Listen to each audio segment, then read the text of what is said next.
बात रखना, ये संविधान विरोधी लोग हैं इनकी संविधान विरोधी है। जो बहालियां हो रही है, जो आरक्षित वर्ग है, उसको नुकसान हो रहा है कि नहीं हो रहा? 16% हो रहा है ना। यह गंभीर मसला है महोदय। पिछड़ों का, अति पिछड़ों का, दलितों का, आदिवासियों का, जो भी आरक्षित वर्ग है, उनका भारी नुकसान हो रहा है। मेरा यही कहना है, आप दोनों बलवान लोग बैठे हैं, दोनों दो डिप्टी सीएम हैं। पहले हम अकेले थे तब हुआ था, अब तो दो है। कम से कम 65% नहीं 80% कर दीजिए आप।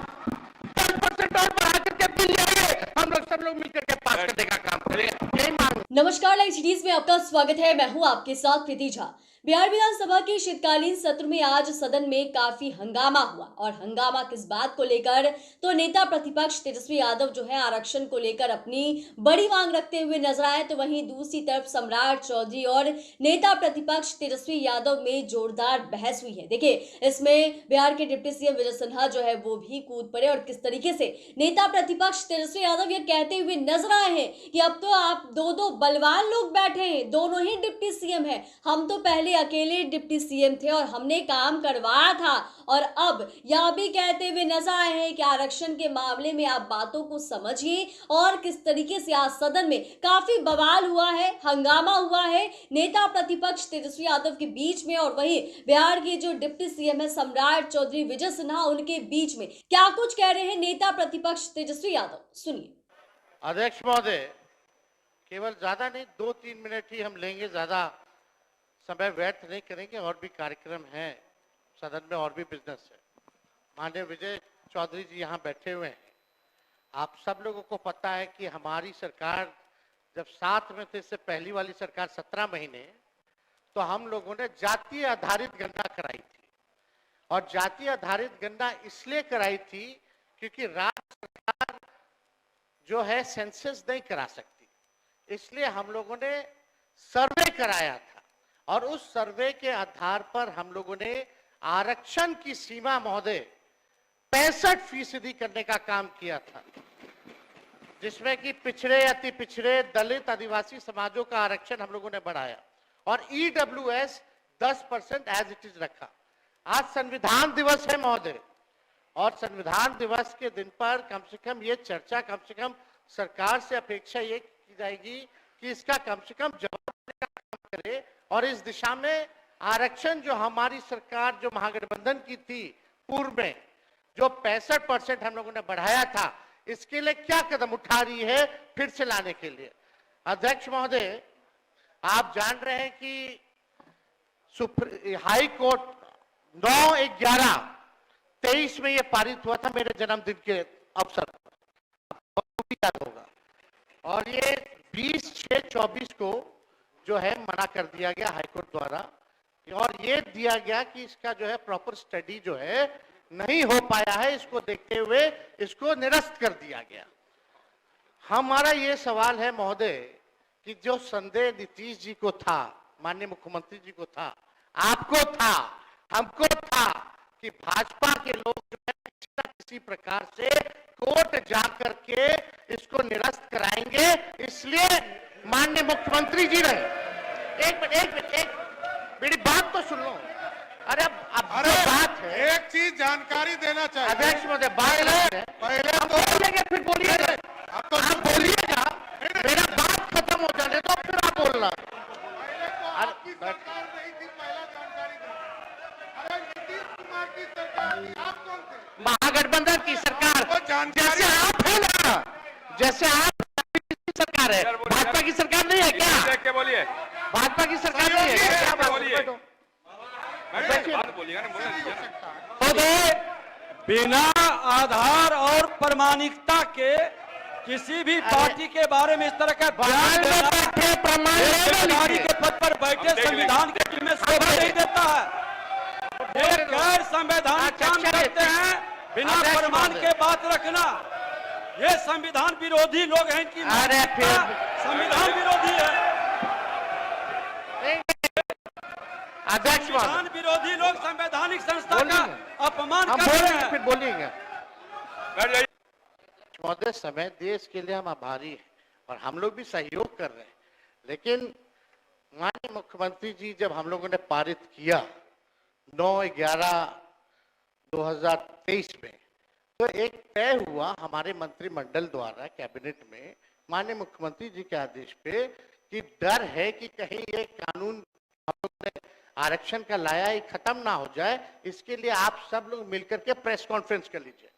और सम्राट चौधरी जी जो आप बोले थोड़ा प्रेस कॉन्फ्रेंस का वीडियो हम आपको भेज देंगे आप दोनों को। उसमें माननीय चौधरी जी ने क्या कहा था, अशोक चौधरी जी ने क्या कहा था, हमने क्या कहा था, आपको प्रमाण मिल जाएगा। चलिए दूसरी बात मेरा ये है कि अब तो स्टडी अब तो सुप्रीम कोर्ट में चल रहा है, अब हम लोग भी सुप्रीम कोर्ट में ऑलरेडी भी पार्टी बनी हुई है उसको लेकर के।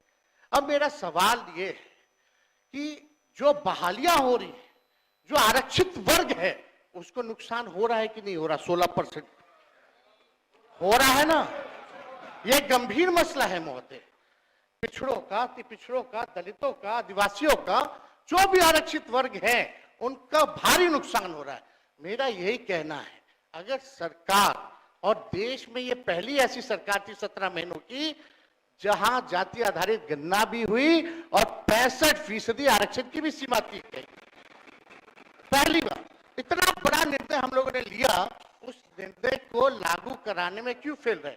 अब महोदय 2 पॉइंट हम खाली रखना चाहते हैं कि 23 में ये लागू हुआ, 23 में ये लागू हुआ, सुन लीजिए आप भी बोले अध्यक्ष विषयों की वो जगह महोदय उस जगह पर नेता प्रतिपक्ष के रूप में हम बैठते थे, यही व्यक्ति बोलने नहीं देते थे। आज खुल करके यही अंतर है। आज नेता प्रतिपक्ष के रूप में इस पर डिबेट कर रहे हैं, आप माइक बंद कर दीजिए। अध्यक्ष महोदय 2 पॉइंट करा रहे हैं आपको अवगत करा। हम लोग हर तरीके से सदन चलाना चाहते हैं, आप भी डिस्टर्ब कर रहे हैं। 2 पॉइंट कि ये 11-23 में चौधरी जी 11-23 में 9/11/23 को ये लागू हुआ, निरस्त जो हाई कोर्ट से 20/6/24 में हुआ। हम लोगों की मांग थी कि इसको शेड्यूल 9 में डाल दिया जाए। अगर आप लोग आरक्षण के पक्ष में थे केंद्र सरकार, तो इसको शेड्यूल 9 में क्यों नहीं डाला गया? पहला प्रश्न। दूसरा महोदय कि अभी भी हम लोग इंतजार कर रहे हैं, अभी भी माननीय मुख्यमंत्री जी को मेरे तरफ से रिक्वेस्ट कर दीजिएगा चौधरी जी, और दोनों चौधरी जी कर दे तो ज्यादा भार पड़ जाएगा।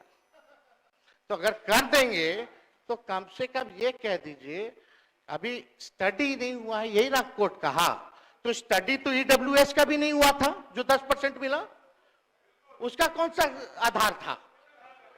ये तो हम लोगों ने कास्ट बेस्ड सर्वे करा के आरक्षण दिया। तो अभी हम लोगों की यही मांग है कि सरकार अगर इच्छुक है, आप दोनों बलवान लोग बैठे हैं, दोनों 2 डिप्टी सीएम हैं, पहले हम अकेले थे तब हुआ था, अब तो 2 है।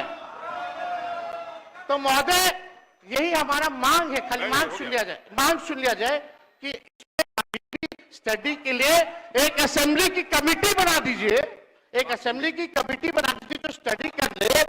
और अरे सुन लीजिए ना, क्या व्यवहार है, आप डिप्टी सीएम है, डिप्टी सीएम जैसा बर्ताव कीजिए। बोलने का मौका देते थे, नहीं सभा देता था। मांग ही नहीं, अरे संवैधानिक पद का हमारी ये मांग है संविधान कि की बात स्टडी के लिए महोदय की बात एक कमेटी विधानसभा की बना दे सरकार, और चाहिए उनको 4 दिन का ये जो 5 दिन का सत्र है इसको 1-2 दिन और बढ़ा दे, और कैबिनेट से जो संशोधन करना है कम से कम 65% नहीं 80% कर दीजिए। आप 10% और बढ़ा करके बिल लाइए, हम लोग सब लोग मिलकर के पास करने का काम करेंगे, यही मांग है। माननीय मंत्री संसदीय कार्य। तो आपने सुना कि सदन में किस तरीके से जोरदार हंगामा जो है वो हुआ है, जहां एक तरफ नेता प्रतिपक्ष तेजस्वी यादव आरक्षण के मुद्दे को लेकर अपनी मांग रखते हुए नजर आए, 2 बड़ी मांग उन्होंने की है, तो वहीं दूसरी तरफ सम्राट चौधरी कूद पड़े और कहते हुए नजर आ रहे हैं कि सबसे पहले आपकी तो सरकार नहीं थी, नीतीश कुमार की सरकार थी। तो देखिए तेजस्वी यादव भी इधर से बोलते हुए नजर आए हैं, तो आप कहां बैठे हैं? अभी भी तो क्या आपकी सरकार नहीं है, उस वक्त भी महागठबंधन की सरकार थी और यह भी कहते हुए नजर आ रहे हैं कि अब तो आप दो बलवान लोग बैठे हैं और दोनों ही डिप्टी सीएम है। हम जब अकेले डिप्टी सीएम थे तब हमने काम किया था। ये तमाम तस्वीरें देखी और आपने देखा है कि सदन में कितना हंगामा जो है वो हुआ है और यह भी देखने वाली बात होगी कि विपक्ष किस तरीके से और कौन कौन से मुद्दे को लेकर सरकार को घेरती है। चैनल को सब्सक्राइब करें, फेसबुक पेज को लाइक करें। धन्यवाद।